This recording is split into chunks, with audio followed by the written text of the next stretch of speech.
Mr. Juncker will forever be remembered as the Commission President who lost Britain. You, Mrs. von der Leyen, must make sure that you are not the President who lost the peoples of Europe. I urge you, work with member states, not with the ideologically driven campaigns masquerading as political groups in this House. Save the European Union from ideology and return it to reality.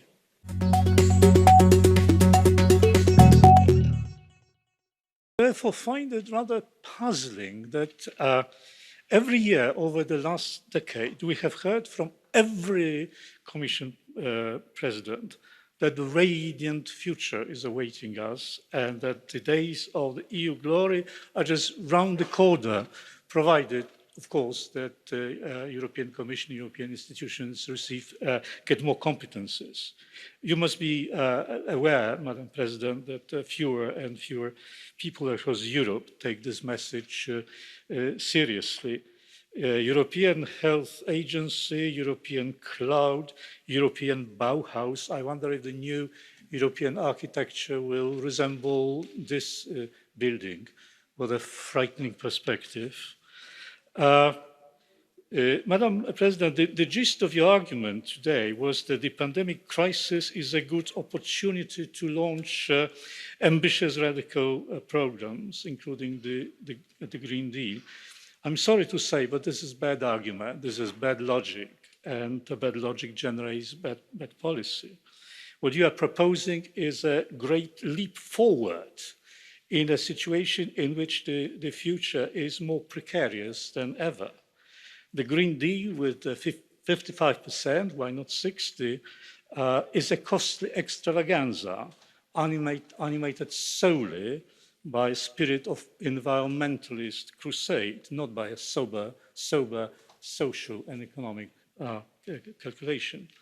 Now, a few words about so-called rule of law provisions. I said so-called because it has nothing to do with rule or with law.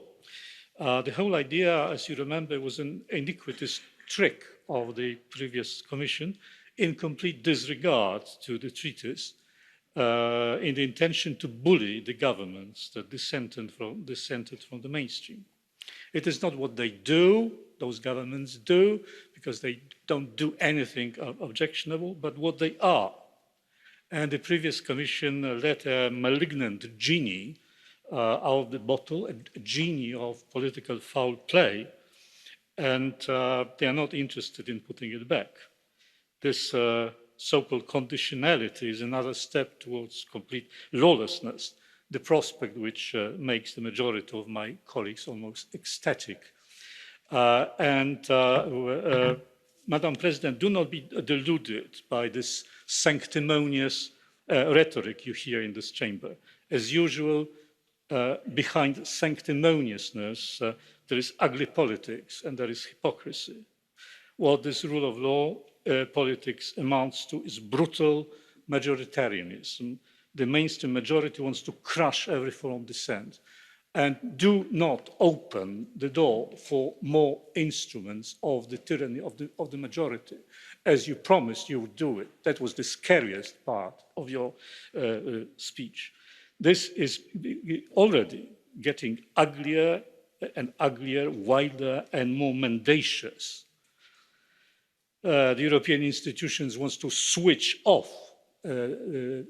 democratically constituted institutions of the nation states. They instigate internal conflicts by endorsing some parties against other parties. This is not your business. You shouldn't do it.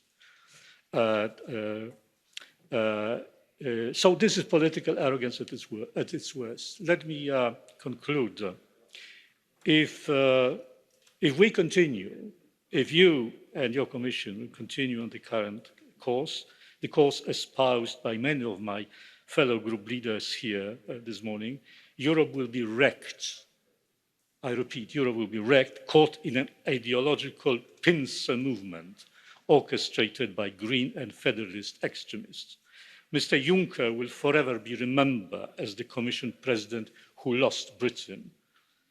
You, Mrs. von der Leyen, must make sure that you are not the president who lost the peoples of Europe. I urge you, work with member states, not with the ideologically driven campaigns masquerading as political groups in this House. Save the European Union from ideology and return it to reality.